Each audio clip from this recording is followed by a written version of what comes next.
மத்திய பாஜக அரசுக்கு 7 நாட்கள் கெடுவினை கரப்பான் பூச்சிகள் விடுத்திருக்கின்றன.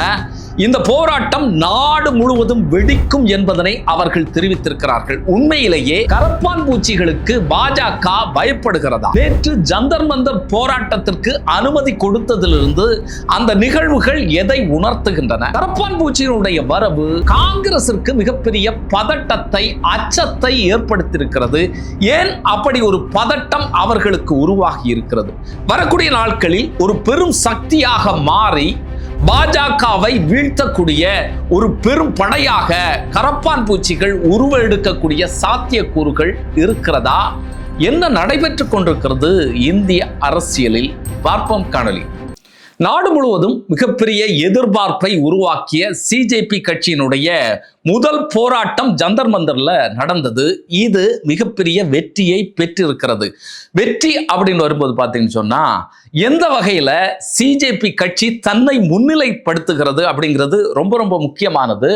சிஜேபி கட்சி பார்த்தீங்கன்னு சொன்னா, நாங்க உணர்வு வயப்பட்டு இந்த போராட்டத்திற்கு குதித்தவர்கள் அல்ல அப்படிங்கிறத மிக தெளிவாக அவர்கள் சொன்னாங்க. வன்முறை எங்களுடைய பாதை அல்ல அப்படிங்கிறத தெரியப்படுத்துறதுக்காக பூக்களை கொண்டு வாங்க அப்படின்னு சொல்லப்பட்டது. அதுபோல புத்தகங்களை கொண்டு வாங்கன்னு சொல்லப்பட்டது. இந்த புத்தகங்கள்ல பார்த்தீங்கன்னு சொன்னா, இந்திய அரசியலமைப்பு சாசன புத்தகங்களை பலரும் ஏந்தி வந்திருந்தார்கள். அதுபோல டாக்டர் பாபா சாஹேப் அம்பேத்கருடைய படங்களை ஏந்தி வந்திருந்தார்கள். இந்திய தேசிய கொடியை ஏந்தி வந்திருக்கிறார்கள். இது மிகப்பெரிய ஒரு மாற்றம். இந்தியாவில் இளைஞர்கள் உணர்ச்சி வயப்பட்டு ஏதோ போராட்டத்தில் ஈடுபடுறாங்க அப்படிங்கிறத தாண்டி ஒரு மெச்சூரிட்டியான இளைஞர் படையை நேற்று இந்தியா பார்த்தது. அது மிகப்பெரிய வெற்றி. இன்னொன்று, அவர்கள் பேசினது ரொம்பவே முக்கியமானது. அதற்கு முன்னால இந்த போராட்டத்திற்கு சிஜேபி கட்சிக்கு யாரெல்லாம் ஆதரவு தெரிவித்தார்கள் அப்படின்னு பார்த்தீங்கன்னு சொன்னா, இந்தியாவில் இருக்கக்கூடிய பாஜகவுக்கு எதிர் திசையில் இருக்கக்கூடிய பெரும்பான்மையான கட்சிகள் இவர்களுக்கு தங்களுடைய ஆதரவை தெரிவித்திருந்தார்கள். குறிப்பாக ஆம் ஆத்மி கட்சி, சமாஜ்வாடி, திரிணாமுல் காங்கிரஸ், சிவசேனா, உத்தவ் தாக்கரே உட்பட பல்வேறு கட்சிகள், கம்யூனிஸ்டுகள் தங்களுடைய முழுமையான ஆதரவை தெரிவித்திருந்தார்கள். கம்யூனிஸ்ட் கட்சியுடைய மாணவர் அமைப்புகள் இதுல கலந்து கொண்டாங்க. அதுபோல கம்யூனிஸ்ட் கட்சியினுடைய தலைவர்கள் வந்திருந்தாங்க. சிபிஎம்எல்னுடைய தலைவர் வந்திருந்தாரு. அதுபோல சிபிஐயினுடைய தலைவர்கள் இந்த போராட்டத்தில் பங்கேற்றாங்க. ஏற்கனவே சொன்னது போல டெல்லியை சுற்றி இருக்கக்கூடிய பல்கலைக்கழகங்களுடைய மாணவர்கள் பெருவாரியாக கலந்து கொண்டார்கள். பஞ்சாப்ல இருந்து மாணவர்கள் வந்திருந்தாங்க. அந்த டெல்லிக்கு அருகில் இருக்கக்கூடிய மாநிலங்களிலிருந்து திரளான இளைஞர்கள் வந்திருந்தாங்க, மாணவர்கள் வந்திருந்தாங்க, மாணவர்களுடைய பெற்றோர்கள் சேர்ந்து வந்திருந்தாங்க அப்படிங்கிறதையும் நம்ம பார்க்க முடிஞ்சது. இது குறிப்பாக நீட் தேர்வு, அதுபோல சிபிஎஸ்இ உட்பட பல போட்டித் தேர்வுகளுக்கு தொடர்ச்சியாக இங்க ஒரு ஊழல் நடைபெற்றுக் கொண்டிருக்கிறது. அது சர்வசாதாரணமாக நடைபெற்றுக் கொண்டிருக்கிறது. நீட் தேர்வில் வினாத்தாள்கள் கசிகிறது. ஒண்ணுமே தெரியாதவங்க நீட் தேர்வை எழுதிட்டு டாக்டர்களாக வந்து கொண்டிருக்கிறார்கள். இப்படிங்கிற குற்றச்சாட்டு தொடர்ந்து வைக்கப்படுகிறது. நம்மளும் வேடிக்கை பார்த்து கொண்டே இருக்கிறோம். நீட் தேர்வே ஒரு செல்லுபடியாகாத தேர்தல் தான். ஊழலை கொண்டு வருவதற்காக இல்லைன்னு சொன்னா, இங்க இருக்கக்கூடிய கார்ப்பரேட்டருடைய கைகள்ல இந்த கல்வி அமைப்பை கொண்டு சேர்ப்பதற்காக கொண்டு வரப்பட்ட ஒரு தேர்வு தான் நீட் தேர்வு. அதிலே இந்த அளவு கோடிக்கணக்கான ஊழல்கள் நடக்கிறது. அப்போ இந்த ஊழல்கள் எல்லாம் மத்திய அரசாங்கத்திற்கு தெரியாம, அமைச்சருக்கு தெரியாம நடைபெறாது. அமைச்சருடைய அனுமதியோடு, அமைச்சருடைய கண்ணசைவில் தான் இதெல்லாம் நடைபெற்றுக் கொண்டிருக்கிறது அப்படிங்கிறது தான் நெடுநாளைய குற்றச்சாட்டாக இருந்து கொண்டிருக்கிறது. இந்த நீட் தேர்வு பிரச்சனையில, சமீபத்தினுடைய இந்த வினாத்தாள் கசிந்த பிரச்சனையிலேயே 11 மாணவர்கள் தங்களுடைய இன்னுயிரை மாய்த்து கொண்டிருக்கிறார்கள் அப்படிங்கிற செய்திகள் வந்து கொண்டிருக்கிறது. இந்த நிலையில தான் மாணவர்கள் களத்துல இறங்கி தங்களுடைய போராட்டத்தை பண்ணாங்க. இதுல ரொம்ப முக்கியமான விஷயம், அபிஜித் திப்கே தான் சோசியல் மீடியாவில் இந்த கரப்பான் பூச்சிகள் கட்சியை ஆரம்பித்தார். இது சோசியல் மீடியாவில் அப்படியே ஒடுங்கி போயிரும் அப்படின்னு எதிர்பார்க்கப்பட்ட நிலையில தான் அவர்கள் நிஜத்துக்கு வந்திருக்கிறார்கள், களத்துக்கு வந்திருக்கிறார்கள் அப்படிங்கிறத நம்ம பார்க்க முடிஞ்சது. திப்கேயை நேற்று கைது செய்யக்கூடும் மத்திய அரசாங்கம் வந்து கைது செய்து வெளிநாட்டு அமைப்புகளோடு இல்லைன்னா வெளிநாட்டு தீய சக்திகளோடு சேர்ந்து இங்க ஆட்சியை கலைக்கக்கூடிய வேலையை செய்கிறார் அப்படிங்கிறத குற்றம் சாட்டி அவர் சிறையில் அடைக்கப்படுவார் அப்படிங்கிறது எதிர்பார்க்கப்பட்டது. ஆனால் அப்படி எதுவும் நடக்கவில்லை. இது பாஜகவினுடைய ஒரு அடிபணிதலாகவே நம்ம பார்க்க வேண்டியதாக இருக்கு. தீப்கேயை கைது செய்திருந்தால் நிச்சயமாக இந்த நெருப்பு பற்றி அந்த கணத்திலிருந்து பரவி இருக்கும். இந்த போராட்டம் வேறு திசைகளுக்கு போயிருக்கும். தீப்கேயும் மற்ற தலைவர்களும், அதாவது இந்த செய்தி தொடர்பாளர்களாக அறிவிக்கப்பட்டிருக்கக்கூடிய பலரும் இந்த அச்சத்தில் இருந்தாங்க. ஆனாலும் அவர்கள் அனைவரும் தயாராக இருந்தார்கள். நமக்கு தெரியும் 7 நாட்களுக்கு முன்பாகவே வந்து அனுமதி வாங்கணும். அது இல்லாமலேயே நேற்று உடனடியாக அனுமதியை கொடுத்து நீங்க போராடுங்க அப்படிங்கிறத வந்து பாஜக சொல்லியது. காவல்துறை, டெல்லி காவல்துறை வந்து அதற்கான வழிவகுத்து கொடுத்தது. நீங்க சௌரவ் தாஸ் ஒரு சுயாதீன பத்திரிகையாளராக இருக்கக்கூடியவர், அவர் வந்து இந்த கட்சியினுடைய ஸ்போக் பர்சனாக இருக்கிறார், முக்கிய தலைவராக இருக்கிறார். அவரை நேத்து காவல்துறை நடத்தின விதத்தை வந்து நம்ம பார்த்தோம், வீடியோக்களை வந்து நம்ம பார்த்தோம். அவரை இழுத்துட்டு போற மாதிரி, அதாவது ஒரு குற்றவாளியை தள்ளி கொண்டு போவது போல அனுமதி கொடுக்கறதுக்கு, அனுமதி இந்த கடிதம் வாங்குவதற்காக மட்டும் அவரை வந்து அழைச்சிட்டு போறாங்க. அந்த வீடியோ காட்சியை வந்து நமக்கு வந்து வேற மாதிரி இருக்கு. வேற வழி இல்லாம ஒரு மிரட்டல் துணியிலேயே அவரை கொண்டு போறது மாதிரியான காவல்துறையினுடைய அந்த உடல் மொழி இருந்தது. அப்போ அனுமதி கொடுக்கிறது மாதிரி அனுமதி கொடுத்து இதை நசுக்க வேண்டும் அப்படிங்கிறது தான் அவர்களுடைய திட்டமாக இருந்தது.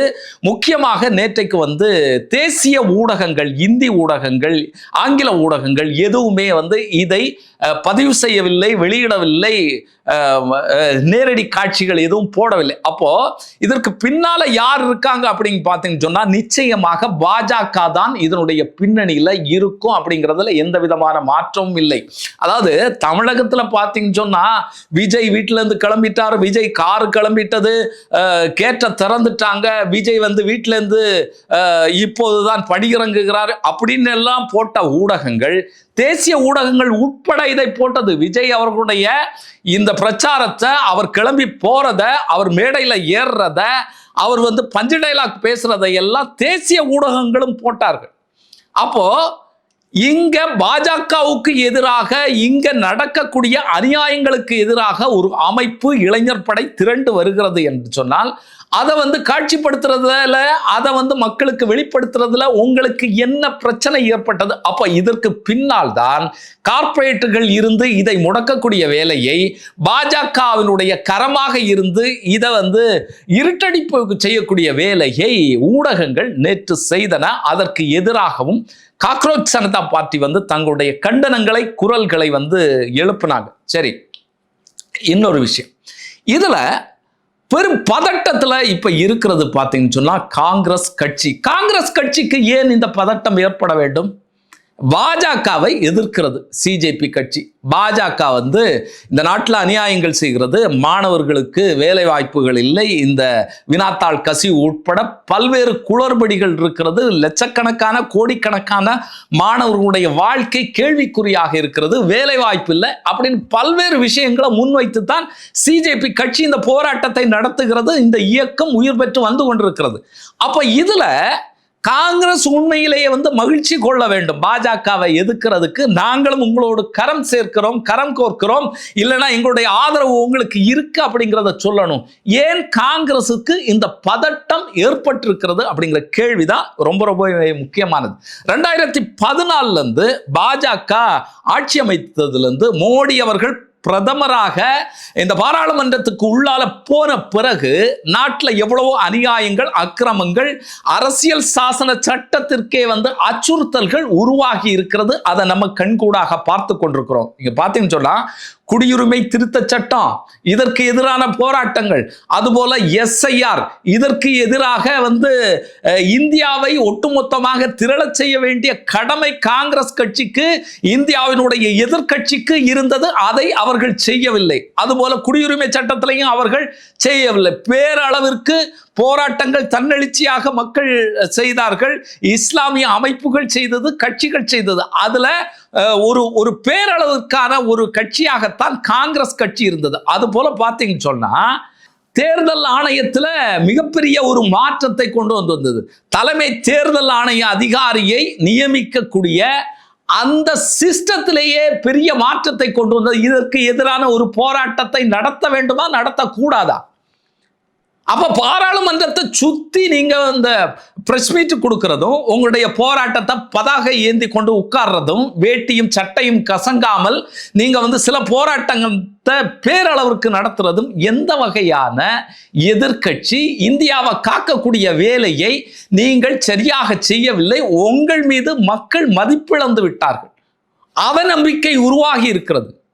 அதுதான் இந்த வெளிப்பாடு. அதனாலதான் இளைஞர்கள் இன்னைக்கு கிளர்ந்தெழுந்து வந்திருக்கிறார்கள். கரப்பான் பூச்சிகளுடைய இயக்கம் என்பது இளைஞர்கள் இன்னைக்கு இந்தியாவில் அனுபவிக்கக்கூடிய அத்தனை விஷயங்களுக்கும் எதிரான கோபமாகவும் விரக்தியினுடைய உச்சமாகவும் நம்ம பார்க்க வேண்டியதாக இருக்கு. இதுல தான் இளைஞர்கள் மற்ற கட்சிகளை, எதிர்கட்சிகளை நம்பவில்லை. இந்த 12 வருட காலமும் காங்கிரஸ் கட்சி மிகப்பெரிய போராட்டங்களை முன்னெடுத்து அதை மக்கள் இயக்கமாக, மக்கள் சக்தியாக மாற்றி இருக்க வேண்டும். காங்கிரஸ் உட்பட மற்ற கட்சிகள் எல்லாமே. ஆனா இன்னைக்கு ஒரு அவநம்பிக்கையினுடைய விளிம்பில் நின்று கொண்டுதான் இந்த கரப்பான் பூச்சிகள் போராட்டத்தை ஆரம்பித்திருக்கிறார்கள். போராட்டத்தை செஞ்சிட்டு இருக்கிறாங்க. அதனுடைய வெளிப்பாடாக நேற்றைக்கும் போராட்டம் நடந்தது. இதுல 5 மணியோட போராட்டம் கலைஞ்சு போகணும் அப்படிங்கிறத பாஜக காவல்துறையினர் அனுமதி கொடுத்து இதை முடிச்சிட்டாங்க.